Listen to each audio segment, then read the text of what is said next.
Hi, this is Steve Maag, Director of Assisted Living and Continuing Care here at AAHSA. Today I'd like to talk to you about a recent court decision in Indiana that has provided some interest for our members. You may have read about it in the national media. The case is Brenda Chaney versus Plainfield Healthcare Center. It involves Mrs. Chaney, who was an African-American CNA, Certified Nursing Assistant, who was fired by the facility, Plainfield. After she was fired, she alleged that part of the reason she was fired was a racial discrimination claim and alleged that the community had a hostile work environment. Part of her claim rested on the facility's practice of catering to the racial preferences of its residents. And in one case, they had noted in the resident's chart that that resident prefers no black CNAs. Mrs. Chaney claimed that that created a hostile work environment, among other reasons, and had filed suit. In the litigation, which was the Seventh Circuit Court of Appeals decision for the United States, the court held that that did in fact constitute a hostile work environment and that the facility could not discriminate based on the residents' preferences. The community alleged that both state and federal law gave them protections and that it was similar to the kinds of discrimination that's allowed for sexual preferences for caregivers and for changing rooms and situations like that. The court rejected those claims and argued and stated that, first of all, the preferences for a caregiver of the same sex is similar to a changing room, which has a changing room for men and a changing room for women.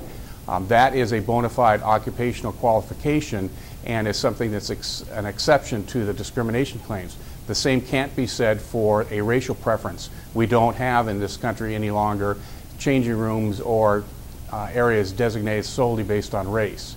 The court also rejected the community's claims that state and federal law required them to cater to the residents' needs. The state law required that the resident has the ability to choose their physician and other health care provider. The court rejected this as a defense, stating that the fact that they had a preference to choose a caregiver does not give them the right to discriminate, and the federal civil rights statutes supersede that state statute. The federal claim was that the federal requirements for nursing homes allow the resident to choose their physician. The federal requirements do not dictate who can be the caregiver, and the court pointed out that the fact that she could choose her physician was not sufficient to overcome a discrimination claim. Ultimately, the court awarded the decision to Mrs. Chaney, and the judgment was entered in July of this year. In my years of practice, this came up on occasion in different contexts. Sometimes it was a racial preference, sometimes it was a religious preference, sometimes it was a language preference.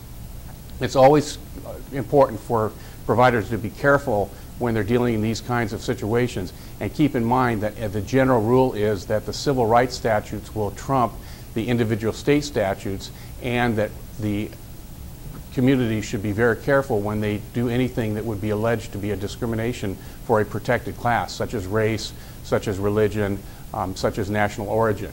So if you are faced with those situations, please seek counsel and be aware that, at least in this case, it was clear that a hostile work environment was created and that Mrs. Chaney sustained her court case against the community.